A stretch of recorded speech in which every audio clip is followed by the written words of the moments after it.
You are watching the press preview, a first look at what's on the front pages as they arrive.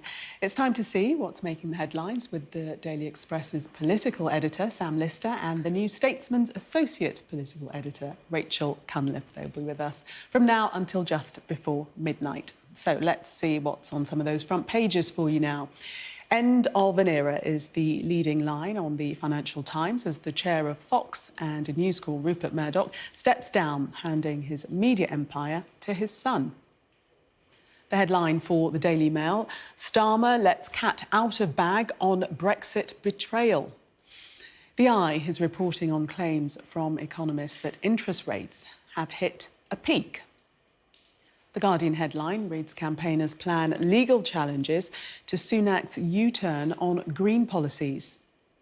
The Telegraph is reporting on the Chancellor's claims that tax cuts are virtually impossible. While the Express is claiming the Chancellor says tide is turning on cost of living crisis. The Sun is reporting on following the Russell Brand saga. For your eyes only, reads the Mirror as it reports on the beautician up on spy charges. The Metro's front page is on the UK making medical history with a drug-free transplant revolution. Save Our Spam, the Star featuring its campaign to get Brits buying the processed meat again. Why? A reminder that by scanning the QR code you'll see on screen during the programme, you can check out the front pages of tomorrow's newspapers while you watch us. And we are joined tonight by Sam Lister and Rachel Cunliffe. Don't worry, I won't get you to comment on that story. We are going to start with the Telegraph, however, to more serious matters. And the Chancellor is saying that the priority of halving inflation means that he's got little room for giveaways in the form of tax cuts. Sam? Yeah, I think this will be disappointing to many of his backbenchers. They are desperate to have tax cuts and they want them announced sooner rather than later. But I think the Chancellor is obviously just playing a very cautious game here.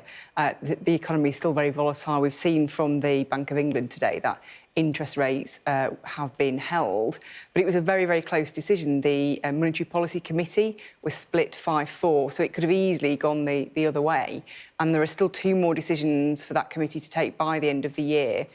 So, you know, there's still a long way to go on these things, but the Chancellor's point is we're on the right track. If we stick to the plan, then we can bring down debt and get the economy back on track in the long term, but we don't want to mess it up now.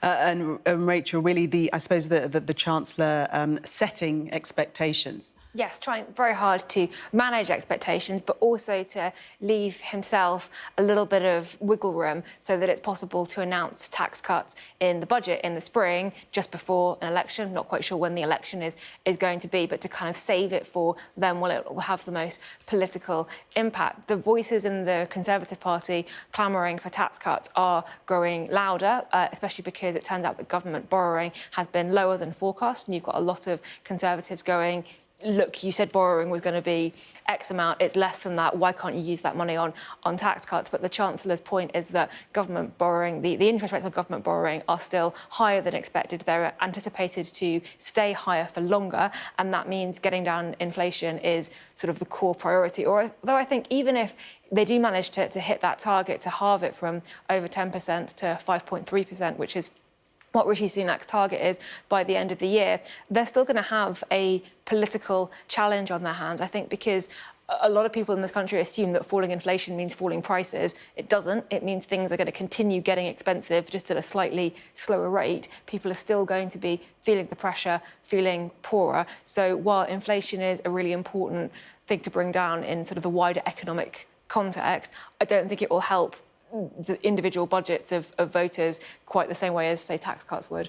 Looking at the actual interest rate decision, in terms of we've had 14 consecutive rises. Is this the beginning of the easing?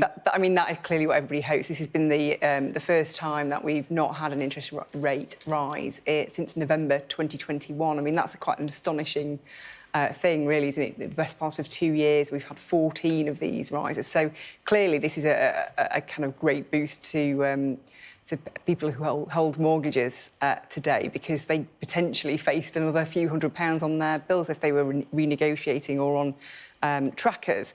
But obviously, you know, there is still a long way to go. I think the wider picture here is one of caution from Jeremy Hunt. Number 10 are very, very confident, though, or very quietly confident that they will meet the inflation target of around 5% by the end of the year. They are feeling quite confident that they are on course to meet that. But obviously, they're also very jittery about doing anything to throw them off course. But the lowering the rate of inflation has really sent out positive vibes. The economists hadn't expected it. Yes. So it's a pleasant surprise, as it were. Yeah, and it's also predicted to fall to about 3% next year, which obviously is more in line with what we are used to as a nation. We usually hover around 2%. So certainly things are going in the right direction. And there's also plenty of economists around today who are talking about the fact that actually interest rates could come down in the middle of next year. So again, that will be a great boost for anybody renegotiating their mortgage. And obviously getting into the point then when you are heading more closely to a general election, it could be next autumn. I mean, it could even be next summer, but, you know, around that time. And if people are starting to feel better off, then obviously this is what the government are clearly aiming for.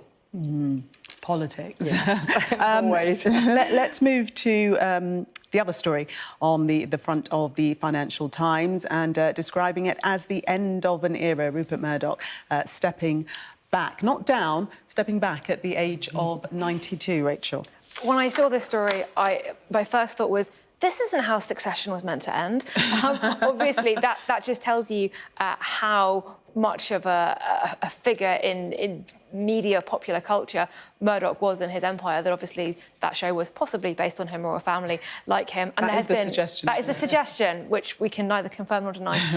But there has been so much speculation over decades about this family-run business. He started it from an Australian newspaper and grew it into this multinational, multimedia conglomerate that had, I think, it made him the most powerful businessman in the world at various points. Maybe Elon Musk might challenge that now. But loads of speculation about who would he pass it on to? Would he pass it on to one of his children? Which one of his children?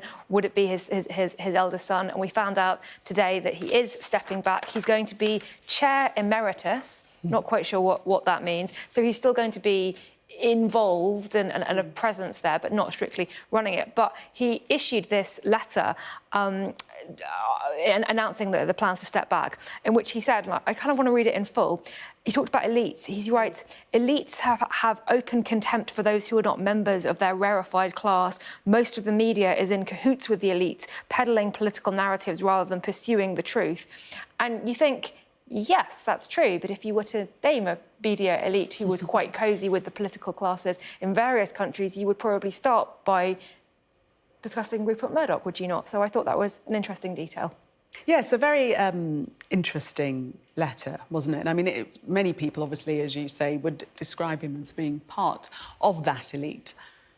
Yeah, it's a very interesting discussion, that really, isn't it? Because he is somebody who created this empire out of virtually nothing, and you know, obviously he owned till quite recently The Sun, a paper that champions its working class readers, and I think, you know, he does have a role to play in going against the elites, regardless of his own personal wealth and the kind of lifestyle he lives. He still has that in him as a journalist. He still wants to champion the rights of those people, and I think that's quite interesting. I thought, actually, the Telegraph has a comment from Jeremy Hunt about it.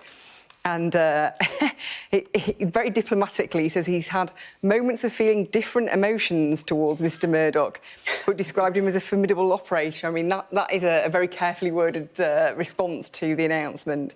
I think on Rachel's point about the emeritus role, I think that just means he's got carte blanche to do whatever the hell he likes in terms of still interfering in the business. But for his son, Lachlan, you know, he's almost had a kind of Prince Charles-style apprenticeship. He's 52, his father's 92. He must have wondered, was he ever going to get to wear the crown? He's finally got to wear the crown. It will be interesting to see how much he diverges from his father in his kind of attitudes. But I think the reason he is the heir is because he's the most closely linked in mindset to Rupert Murdoch. And in true Succession fashion, James Murdoch, the FT is reporting, is largely estranged from his older brother Lachlan and has spoken out against Fox News, while the loyalties of sisters Prudence and Elizabeth are uncertain. Just finally, Rachel, before we go to the break, what do you think the legacy of Rupert Murdoch will be, although he's still very much around? Well, one legacy and one thing worth mentioning is that he's just settled for, I had to read this again, nearly $800 million to halt a trial over conspiracy theories essentially relating to voting machines and the US election. So I think for many, his legacy will be being one of the media figures who kind of allowed that to happen and that narrative to spread. But you can't deny his influence and what he's been able to do to grow a media empire like that and to switch so effectively between different mediums to see which way the wind is blowing, the move to streaming platforms, the move to sort of social media, how to adapt a newspaper and how to adapt TV news in that way, and incredibly impressive. OK, Rachel and Sam, for the moment, thank you. We are going to take a break, but coming up, our own Sam Coates got the scoop earlier today. We'll discuss Sir Keir Starmer's candid comments about the UK's relationship with the EU when we come back. Do stay with us.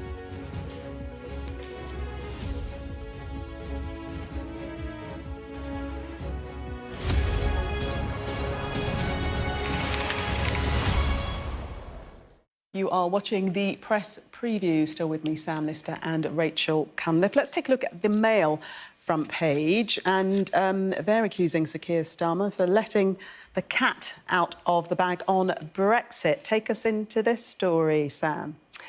Yeah, this is an interesting one. It is obviously a Sky News scoop. So followed up by the Mail. We've obviously followed it up as well inside our paper tomorrow. The Telegraph have it. And you've certainly seen quite a reaction from very senior Conservatives today. They've seen that this is an opportunity for them because Keir Starmer was at a conference, a centre-left conference in Canada, chatting in a very relaxed fashion, and he admits that Labour doesn't want to move away from alignment with the EU when it comes to standards on various things. So essentially, the critics from the Conservative Party say that would leave us a rule taker rather than a rule maker, because obviously now we're outside the bloc, we wouldn't have a say, we would just be taking rules from Brussels, which is obviously the worst of all worlds. And they feel that the whole point of Brexit is that actually you can be more dynamic, you can make regulations that suit the UK's needs rather than just taking direction from Brussels. Clearly, Keir Starmer has a very different point of view. He says that actually the problems come from tensions caused by trade frictions because of any difference in rules. So he wants to keep us very, very closely aligned.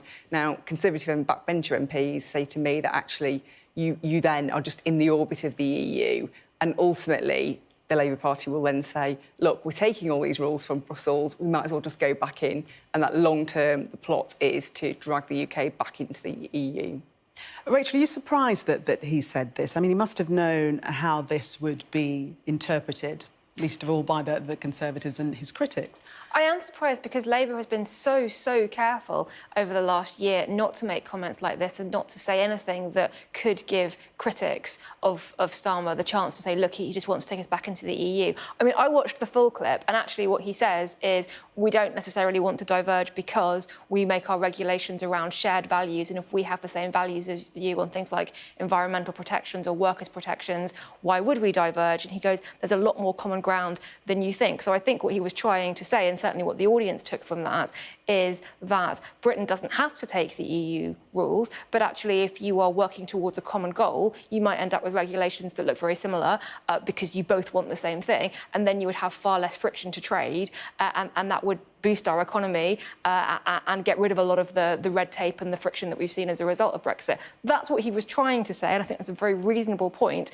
But I do wonder if he forgot that there were cameras on him and it wasn't just the other centre-left leaders at this conference in Montreal who'd be watching, and that people back here might read it in a slightly different way. But just very quickly, both of you, do you think this is Conservative spin with headlines like he's let the cat out of the bag?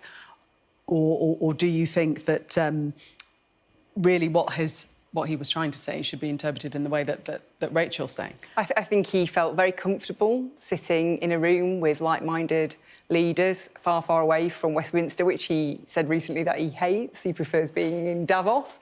He obviously prefers being in Canada. He can chat to like-minded people on the international stage, and I think he spoke freely, and I think he was speaking from, the heart about what he feels about the EU. We know he wanted a second referendum. He's made no bones about the fact he was a Remainer. He has said that actually rejoining the EU, the single market, the customs union is a red line for Labour.